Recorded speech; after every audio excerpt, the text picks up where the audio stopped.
Hi there everyone, this is Michael Arias, aka NewbieMind, and for one of my first videos, what I'm going to do is I think I'm going to do a setup video so you can see what my setup is. As you can see here, I'm going to pan from left to right here so you can get a quick view, and then I'll go into each and every item, or most of the items, in more detail. But interesting enough, we can start here on the left hand side. I've got an ASUS, and a lot of the stuff I have is actually very old or used equipment that I've acquired over the last couple of months and years. But if you take a look at this is an ASUS. Got this a few months ago. It's the 22-inch 1080p monitor. It's the VS228, and got this on Amazon. Had a $20 rebate, I think it was on there. So got it just a little bit over $100 and some change. So got a really good deal on that one as well. If you go down here, I got my little stick to the plan stick and a little Vision paperweight that I've got at some garage sales, or I think it was at a street fair where I got those two items at. There's the dock for my iPhone 5S, which I'm using to film this with. As you can see, moving over to the right, I've got a cordless phone that I use with a headset and a headset stand. There's the left channel for the Klipsch. It's the ProMedia 2.1. I'll get a little story for that one as well. When we get to the right channel, I'll get more into detail on that. And then here, the main portion of what I got for the setup is a 2009. It's a 20-inch iMac.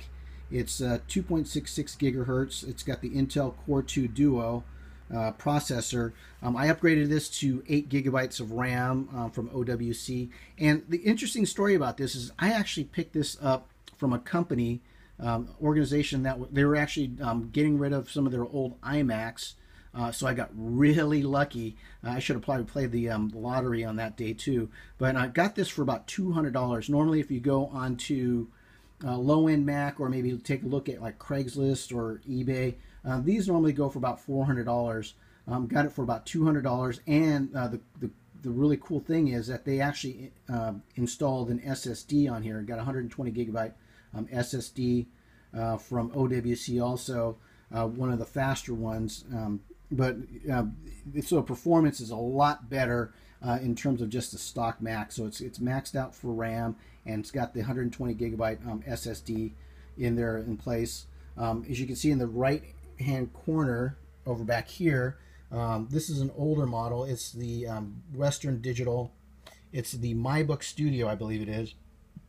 Excuse me. It's a 2 terabyte drive for a total of 4 terabytes. I've actually got it running in a RAID 1 so that it backs it up. So that means it's just there's 2 disk drives in here, and what I've done is set it up so that each disk mirrors each other. So when I basically save files onto it, there's a copy of it. So if one of the drives fails, I have a backup already in place. Going back to the iMac, I also have this really cool turntable that I purchased just a couple of weeks ago. It's the i360 from Raindesign. It's a turntable, so it allows you to turn the iMac around. Makes it a lot easier to move back and forth, especially if you're unplugging and plugging a lot of ports. Gives you better, faster access to the ports in the back. So that way, if you just want to, or if you want to share your screen with someone else, just makes it easier to move it back and forth rather than having it stick. Underneath that, I've got a Satechi. I believe that's how you pronounce it. It's a monitor desktop computer stand, and it's really cool. It's actually got 4 ports built into the stand. It also has a microphone and the headphone jack in there. As you can see, I've got the PNY. It's a 32 gigabyte. It's actually a USB 3, and this now the iMac this particular iMac only supports USB 2, but this is a USB 3 port. So if I were ever to upgrade to a newer iMac or maybe a MacBook Pro or something like that has USB 3 support, this particular desktop monitor stand will support it. Now underneath that, I've got a Surge Suppressor. I don't think they make this one anymore. This is pretty old as well. This is a Belkin, the SurgeMaster, and what this has, does have the built-in surge suppressor, and it also has built-in switches, so I can turn off the monitor. I've got a light that I have connected to it.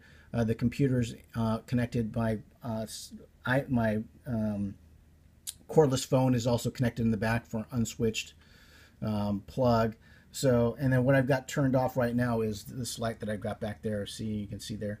I've got my little Mickey. Actually, I want to go take a look at this one real quick. I've got a 60th anniversary Mickey. Friend of mine got it for me when they went to Disneyland. I keep that at my desk. I'm a big Disney freak.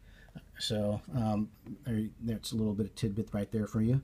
Also underneath there, I've got I think this is a 19-in-1 multi-format card reader. It's also USB 2, so it's an older one. So you know, if I want to transfer photos or videos from a camcorder or camera, I can do that from there as well. Going over to the right channel. Now, again, I mentioned this is the Klipsch. This is the ProMedia 2.1. And again, I kind of feel like I won the lottery on the. I actually picked this up at a garage sale. It's got a built-in subwoofer, if you can see down there, and then I've got a fire extinguisher just in case for fire or anything else is underneath there. But I actually picked up this at a garage sale for. I actually bought 2 pairs of speakers for $40. The other one was maybe worth about, you know, it was, you know, fairly decent, but that was like about, if you figure it out, the other pair was like for $10, and I got this for, say, $30. I mean, I got a really good bargain on this one at the garage sale, and it still works pretty well. There's sometimes I get a little bit of static, but you know, I'm fine with that. But if you were to get this for new, this actually would cost you about $150. So I got it for roughly $30, and I'm happy with the sound that I get from that as well. They're not like true monitors and that you would get for say monitoring sound or anything or audio, but you know what? For $30, I'm fine, and it's got the built-in subwoofer as well. Next to that, I've got the Sennheiser. I use this as a headphones. This is a few years old also. It's the HD 555. It's been replaced by the 558. I got this on sale, about 5 years old. But you know, it's got some wear and tear. As you can see here, I've got a little bit of tape to keep it from cracking some more. But you know, I love the sound. It's really comfortable. It's got the I guess it's like a crushed velvet or something, some type of foam ear pads there, so it's really comfortable. I really like those. I like the sound quality from them as well too. Then going down, one of my big indulgences is the mouse. As you can see, this is the new MX Master from Logitech. It cost me a pretty penny, but if you can see here, this is my older one. That's the MX Revolution. Now that one was a few years old also, and unfortunately the receiver on it got broken while we were moving some things around on the desk for the other computer that we have, and it broke and now rendered that useless, and I just could not bear to go back to ordinary mouse. So I bit the bullet and paid, I think it was about $100, a little under $100 for this MX Master. I'll do a full review, and I'll do a comparison between the two if you guys are interested. So if you comment, I'll do a comparison between the two mice and see what I like about the new one versus the old one. But yeah, it's like the shape and the ergonomics of the MX Revolution and the MX Master is really couldn't go back after having used that style of mouse. And I got the mouse pad here. And another interesting thing here is this is an old school Logitech. It's the Elite keyboard. Still, this I can't remember how old this is, but I replaced it with the Wave version that they had, and that one kind of got all messed up. So dusted this off and now using it. The one cool thing I really like about this Elite keyboard is that it does have the Mac keys on here, the Apple keys. So this was optimized for that. Also has some extra functional specialized buttons for email. You can actually map it to an application or a web page. So for email, I've mapped it to my Gmail account. Messenger goes to iMessage. Webcam goes to FaceTime. Then for media, I've got that set up for iTunes. And the really cool thing I love about this is that it has a very tactile, as you can see, it moves up and down when I move it up and down. Very tactile volume control. It's got the other buttons for, rewind, forward, pause, stop, and that type of thing. And then extra buttons over here as well. And this desk, if you look at it, it's a pretty nice desk. It also has these pull-outs here as well to give me a little bit extra room. Got lucky again with this desk. One of my wife's former piano students was getting, my wife's a professional piano teacher and runs a nonprofit music school.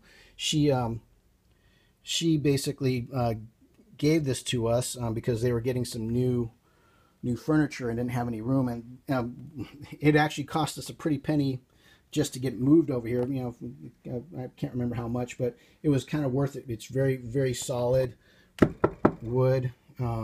So I really like this desk.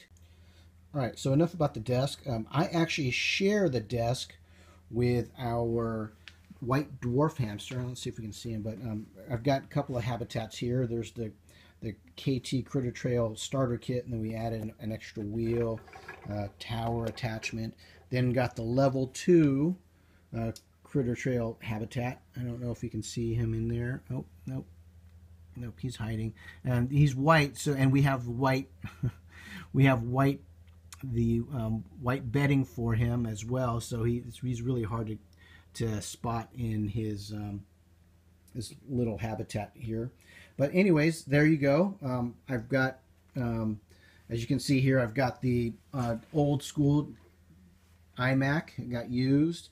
Definitely the old school keyboard, but with the newer monitor and a newer mouse, and the older headphones and the older used speakers as well. But if you have any questions, feel free to comment. Please like, share, and subscribe to my channel. Thanks for watching.